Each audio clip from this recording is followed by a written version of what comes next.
Mesdames et messieurs, l'actualité, c'est aussi la gestion des régimes Kingunzi, DG, des DGPEC. Alors, nous en parlons avec un journaliste qui a publié un article sur le net en rapport avec cette actualité. Nous nous sommes intéressés et il a accepté de venir. John Lungila, bonsoir. Bonsoir, je vous appelle toujours Yachichi. John Lungila, journaliste tonitruant avec cette analyse.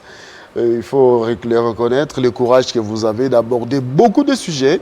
Vous êtes polyglotte, embrassant beaucoup de sujets avec beaucoup de perspicacité. Félicitations. Merci. John Lungila, les DG, quid de la gestion du DG de DGPEC? Cette régie qu'on ne connaissait pas, aujourd'hui qui est à la place publique, on parle d'une gestion basée sur les raisons politiques. La DG serait à la tête de cette direction grâce aux manigances politiques. Non, il n'est pas question de manigance politique. C'est une question que nous suivons de très près parce que vous savez, au-delà d'être le porte-parole de la première citoyenne de la ville, nous sommes citoyens congolais, surtout natifs de Kinshasa, journalistes spécialisés dans des questions institutionnelles. Et nous sommes donnés cette peine de vouloir suivre de près le fonctionnement des institutions pour voir dans quelle mesure on peut accompagner, mais aussi interpeller, tirer de sonner d'alarme. Effectivement, nous avons été au parfum de ce qui se passe à la direction générale de la publicité de Kinshasa. Il est vrai qu'il a été dit sur la place publique que l'actuelle directrice générale, Régine Kingunji, est incapable, incompétente et n'est pas à la mesure des enjeux, à la hauteur des enjeux.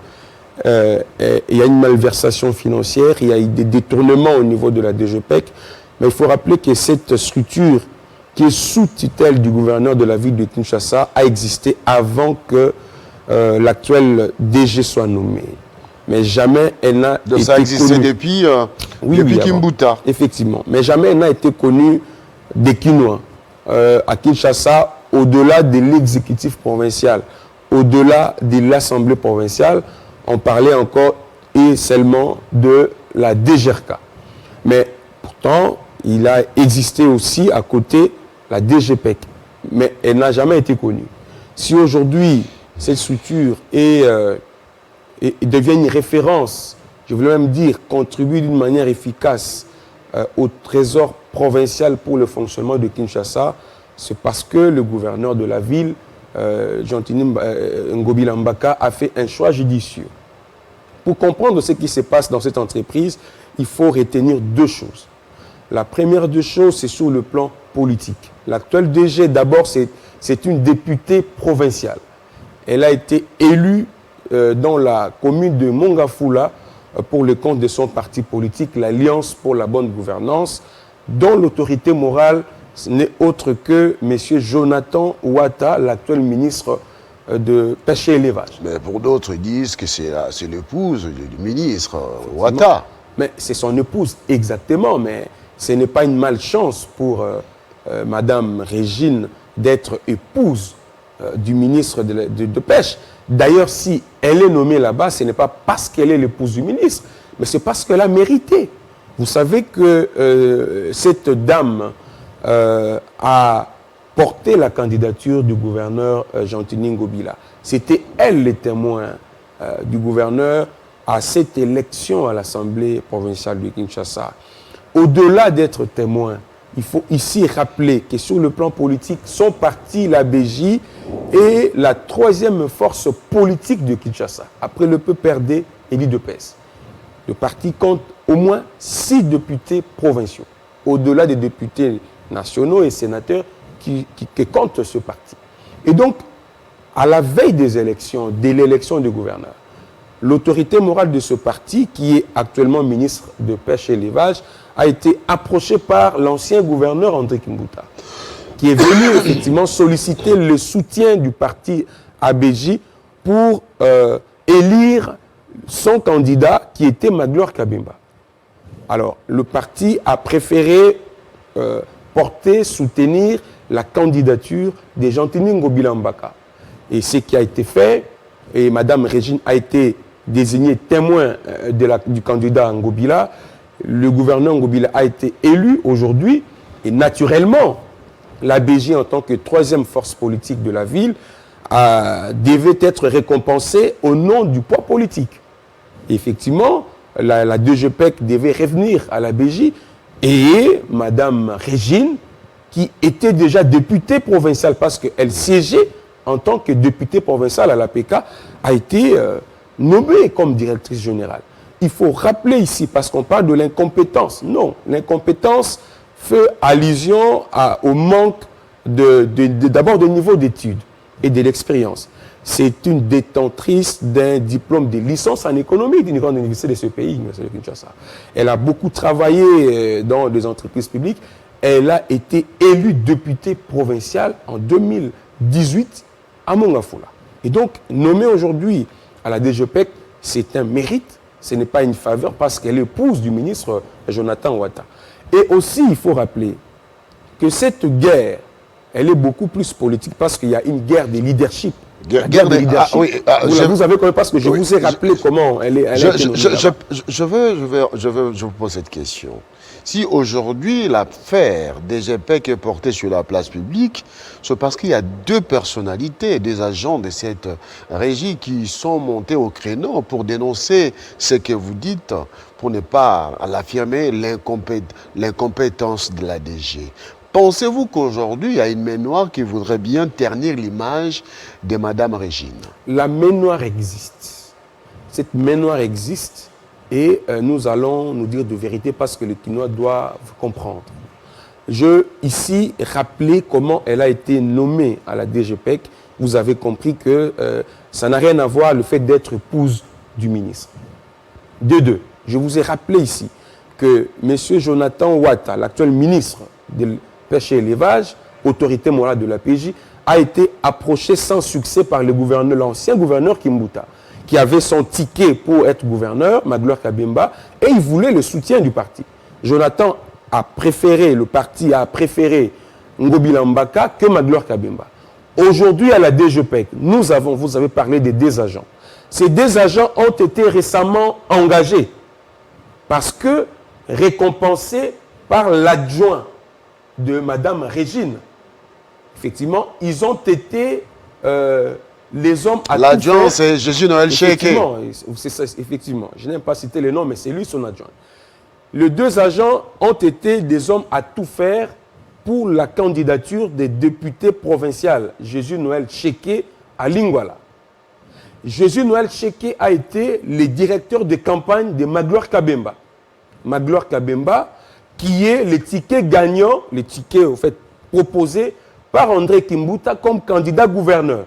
André Kimbuta, qui a approché Jonathan Ouattara, autorité morale de l'APJ, troisième force politique de Kinshasa, pour soutenir la candidature de son ticket Magloire Kabemba. Jonathan a préféré Ngobila Mbaka. Aujourd'hui, Mme Régine a un adjoint qui est un ancien directeur de campagne de Magloire Kabemba, qui est le ticket gagnant d'André Kimbuta. Et l'adjoint de Mme Régine, qui est venu avec deux de ses proches, qui ont été ses directeurs de campagne, à la DGPEC. Et les deux agents portent l'affaire sur la place publique. Voilà, portent l'affaire sur la place publique et se donnent le luxe de salir Mme Régine. Donc pour vous, il y a visiblement campagne de diabolisation. Vous avez compris, quand si vous mettez ensemble tous les éléments que je mets à votre disposition, vous comprenez qu'effectivement, Mme Régine, c'est juste une victime. En réalité, on veut peut-être régler des comptes à son autorité morale, qui malheureusement est son époux, mais on veut présenter à la place publique comme si Mme Régine est à la DGPEC parce que épouse du ministre. Alors, parce qu'elle n'a pas mérité. Pourquoi vous avez compris, je vous ai expliqué. C'est bien votre démonstration. Votre démonstration, très bien. Cette dame. Oui, votre démonstration démontre réellement qu'il y a une machination. On veut réellement ternir l'image de Mme Régine. Et pour rien. Pour rien, vous le dites. Mais ABG, un parti politique qui a beaucoup de membres, beaucoup de cadres, vous l'avez dit, représentés à tous les niveaux. Est-ce qu'il manquait des cadres pour que ça ne soit que la femme du ministre qui devait être nommée comme DG? Mais Monsieur Christophe Tchibassou, vous savez, si on doit être honnête dans cette ville, en principe, ABJ devait mériter plus. Devait mériter plus. Parce que même quand vous allez maintenant dans le Bandundu, c'est parti mieux implanté, vous allez voir la guerre en réalité, la guerre des leaderships part de là. Parce que Jonathan Ouattara, qui est du Kwango, c'est actuellement les leaders que l'opinion bandundoise porte. Hier c'était le Palou, aujourd'hui, allez voir, vous allez vous rendre compte qu'effectivement ce parti est mieux implanté et c'est le parti qui occupe une place de choix dans l'espace Bandundu. Tout part de là. Parce que, je dois vous dire, selon certaines indiscrétions, il a même été accusé par ses détracteurs qui lui en veulent aujourd'hui au niveau de la communauté bandundoise.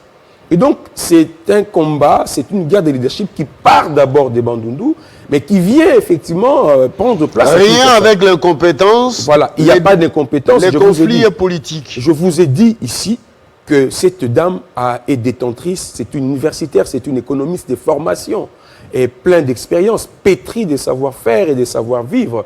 D'ailleurs, M. Christophe Tchibassou, parce qu'on parle de malversation financière, détournement, il y a 3 missions qui ont été diligentées au niveau de la DGPEC. D'abord, la mission de l'Assemblée provinciale de Kinshasa, qui n'a rien constaté. Deuxièmement, la mission des contrôles de l'inspection provinciale de Kinshasa, qui n'a rien constaté. Troisièmement, la mission des contrôles de l'inspection générale, qui est passée aussi par là. Dilapidation. Voilà, on attend le rapport. Dilapidation de fonds, de la régie. Monsieur Christophe Tchibassou, vous savez comment les choses se passent à la DGPEC?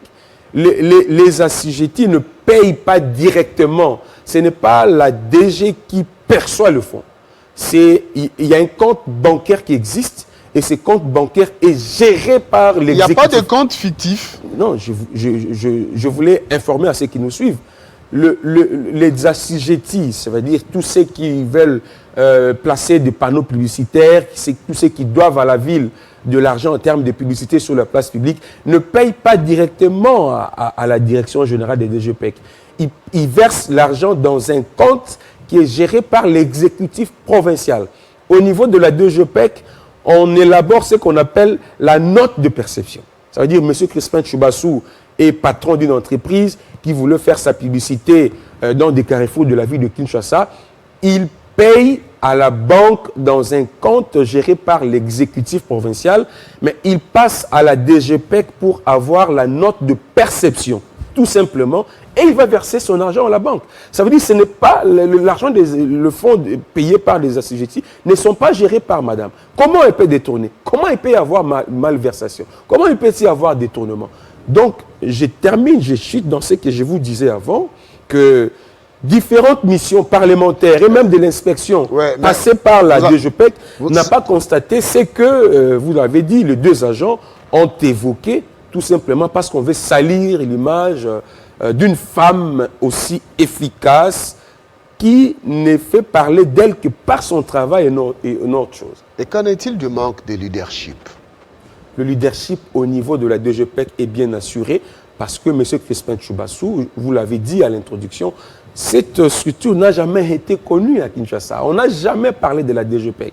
Il aurait fallu que Mme Régine Kingundi arrive à la tête de la DGPEC comme directrice générale pour qu'enfin nous puissions aussi avoir des débats publics autour de cette structure, pour qu'enfin nous puissions assister à des polémiques et même sur des réseaux sociaux autour de cette structure méconnue de Quinoa bien avant. Alors, et je vous rappelle... Qui envie les postes de qui? Mais je vous ai expliqué ici des choses. Je pense que les plus intelligents ont compris, effectivement, parce que ici, il est question de vouloir, ôtez-vous que je m'y mette. Ça veut dire, on veut faire voir que, par des ambitions de mesurer, on veut la place, on veut le poste de Mme Régine. Et pour y parvenir, il faut le salir. Il faut dire qu'elle est tombée là parce qu'elle est épouse du ministre. Il faut dire qu'elle est là, mais parce qu'elle est pourtant incompétente. Pourquoi elle ne mérite pas? alors que le résultat nous dit le contraire. Aujourd'hui, le gouverneur est fier, effectivement, de la DGPEC parce qu'elle participe efficacement, elle contribue efficacement au budget de la ville et tout ce qui est évoqué en termes de malversation, de détournement, ce sont que de machinations, de montage. Parce qu'on veut nuire, ternir. Parce qu'il y a quelqu'un qui veut aussi être appelé DG. Mais il faut prendre son mal en patience. John Longila, oui, il n'y a pas de fumée sans feu. Il n'y a pas de fumée sans feu. Effectivement, comme vous l'avez dit, mais vous devez constater qu'à la DGPEC, il n'y a rien. Je vous ai expliqué ici. La mission de l'Assemblée provinciale qui est passée et qui n'a rien constaté, la mission de l'inspection provinciale des finances qui est passée, qui n'a rien constaté, la mission de l'inspection générale de finances qui est passée, on attend le rapport. Il n'y a rien, M. Crispin Tchoubassou. Ce qu'il faut comprendre ici, je vous ai présenté deux choses qu'il faut retenir. L'aspect politique, la guerre de leadership, parce qu'on veut à l'APJ, on veut en son autorité morale. Deuxièmement, techniquement, je vous ai dit qu'il y a le service habilité de l'État chargé de faire le contrôle et de constater de malversations et détournements au sein des services publics de l'État au niveau national et provincial n'ont rien constaté. Et même ces agents, M. Crispin Tchoubassou, ils sont improductifs. Aujourd'hui, est-ce qu'on peut nous parler du rendement de ces agents? Vous savez que le pays a été frappé par la pandémie de Covid. Le chef de l'État avait demandé qu'il fallait mettre en place au niveau des fonctions publiques des équipes minimum. Ça a été le cas au niveau de la DGPEC. Il y a des agents qui devaient rester à la maison pour raison de pandémie. Et après la pandémie, Madame a demandé à tout le monde de reprendre son service. Et je pense qu'il n'appartient pas des agents de passer, d'écrire des articles, de faire des affirmations. Il y a même certains qui ont dit que Mme Régine aurait, imaginez-vous, corrompu l'inspection générale. C'est quand même grave, M. Crispin Tchoubassou. Ils ont même produit des émissions pour dire qu'elle était incompétente, elle faisait preuve d'incapacité, elle n'avait rien à voir avec le secteur. Vous comprenez tout de suite qu'en réalité, comme je vous ai dit, M. Crispin, que Mme Régine, elle est victime de cette campagne de nuisance parce qu'il y a des gens qui veulent régler des comptes et à son parti et à son autorité morale, tout simplement parce qu'ils n'ont pas bénéficié du soutien de partis pour que leurs besoins trouvent satisfaction. Merci. Et l'APJ, c'est l'Alliance pour la bonne gouvernance qui a 6 élus provinciaux. Même l'actuel président de l'Assemblée provinciale de Kinshasa, Godin Poy, est aussi membre et cadre de l'APJ. Eh bien, nous tenterons d'avoir l'autre son de cloche pour comprendre réellement ce qui se passe à la DGPEC. Mesdames et messieurs, ça n'est donc fini. Merci à John Longila d'avoir accepté l'invitation. Merci à vous d'avoir suivi Kinshasa Direct. Et les rendez-vous arrivent à grands pas, c'est à 19h. Vous allez retrouver à la présentation de la grande édition du journal Amina Bayombo. Quant à moi, je vous retrouve dans d'autres émissions, mais surtout le mercredi matin, jeudi, dans 50 bonjours. Au revoir.